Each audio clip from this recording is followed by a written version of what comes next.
Je descendais à prendre le menu.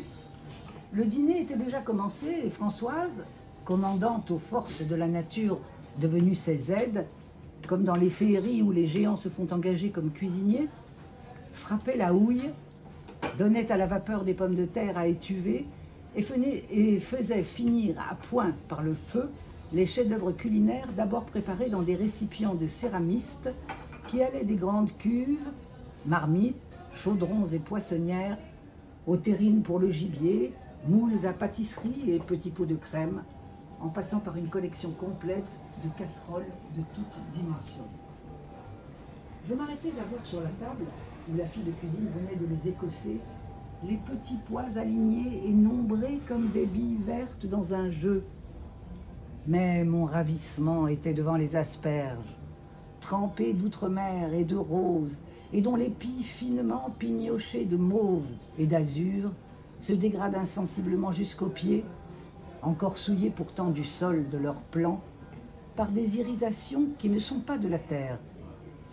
Il me semblait que ces nuances célestes trahissaient les délicieuses créatures qui s'étaient amusées à se métamorphoser en légumes et qui, à travers le déguisement de leur chair comestible et ferme, laissaient apercevoir, en ces couleurs naissantes d'aurore, en ces ébauches d'arc-en-ciel, en cette extinction de soir bleu, cette essence précieuse que je reconnaissais encore quand, toute la nuit qui suivait un dîner où j'en avais mangé, elles jouaient, dans leurs farces poétiques et grossières comme une féerie de Shakespeare, à changer mon pot de chambre en un vase de parfum. La pauvre charité de Giotto, comme l'appelait Swann, chargée par Françoise de les plumer, les avait près d'elle dans une corbeille. Son air était douloureux, comme si elle ressentait tous les malheurs de la terre.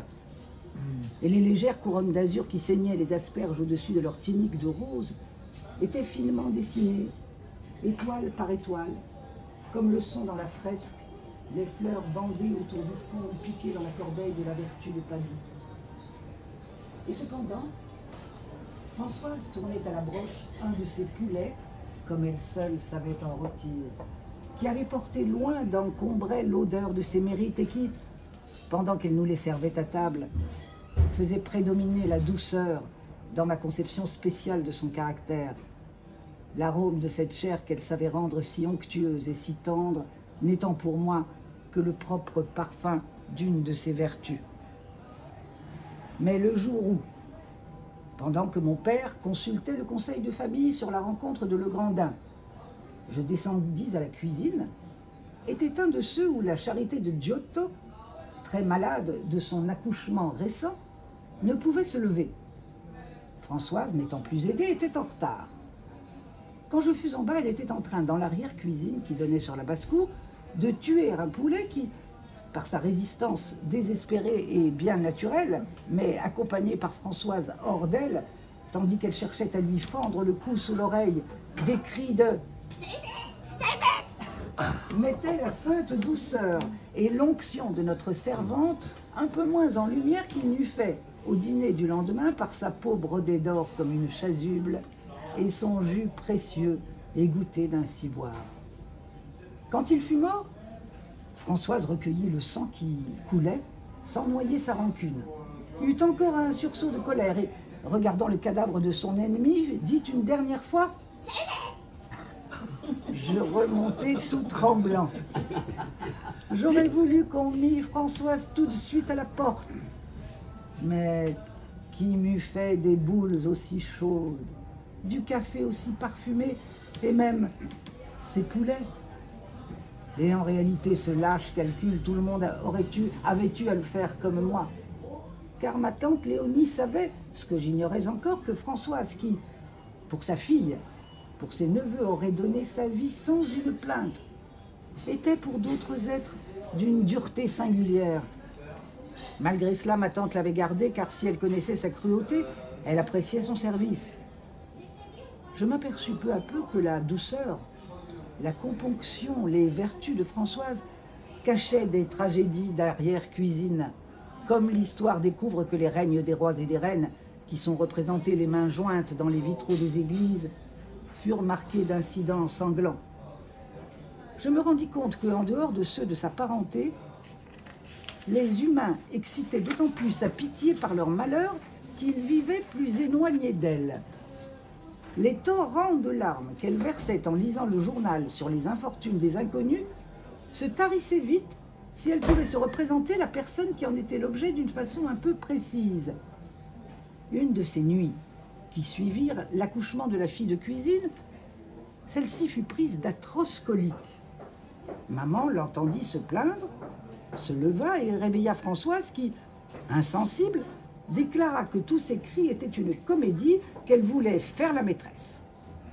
Le médecin, qui craignait ces crises, avait mis un signet dans un livre de médecine que nous avions, à la page où elles sont décrites, et où il nous avait dit de nous reporter pour trouver l'indication des premiers soins à donner. Ma mère envoya Françoise chercher le livre en lui recommandant de ne pas laisser tomber le signet. Au bout d'1 heure, Françoise n'était pas revenue. Ma mère, indignée, crut qu'elle s'était recouchée et me dit d'aller voir moi-même dans la bibliothèque. J'y trouvai Françoise qui, ayant voulu regarder ce que le signet marquait, lisait la description clinique de la crise et poussait des sanglots, maintenant qu'il s'agissait d'une malade type qu'elle ne connaissait pas. À chaque symptôme douloureux mentionné par l'auteur du traité, elle s'écriait « Alors, c'est bien. Est-il possible que le bon Dieu veuille faire souffrir ainsi une malheureuse créature humaine?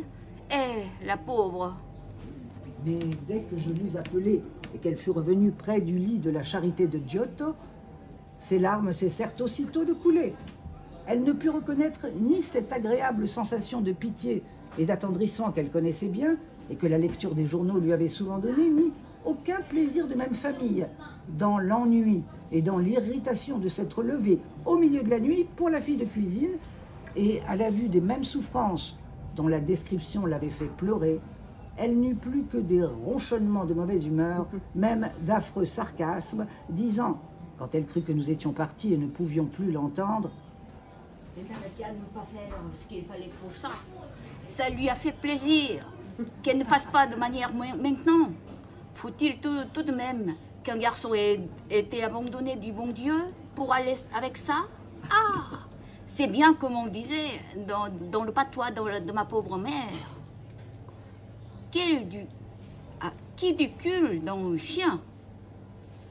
Samoureuse. Il lui parlait une rose. Si, quand son petit-fils était un peu enrhumé du cerveau, elle partait la nuit, même malade, au lieu de se coucher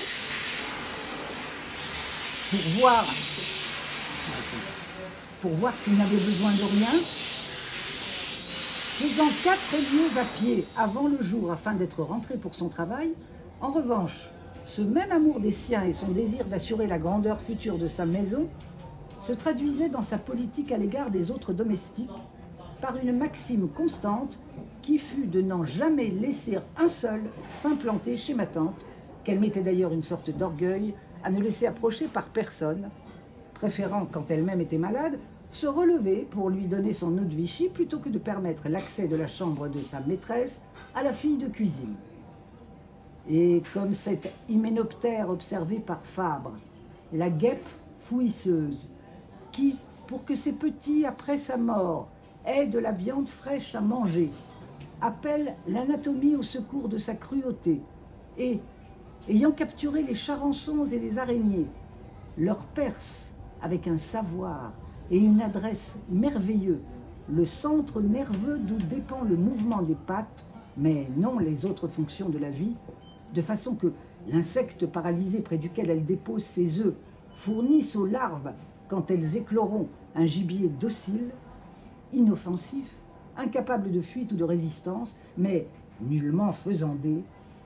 Françoise trouvait pour servir sa volonté permanente de rendre la maison intenable à tout domestique, des ruses si savantes et si impitoyables que, bien des années plus tard, nous apprîmes que si cet été-là, nous avions mangé presque tous les jours des asperges, c'était parce que leur odeur donnait à la pauvre fille de cuisine chargée de les éplucher des crises d'asthme d'une telle violence qu'elle fut obligée de finir par s'en aller. Bravo. C'est Combray, le début du côté de chez soi. Méchanceté. La méchanceté. La méchanceté.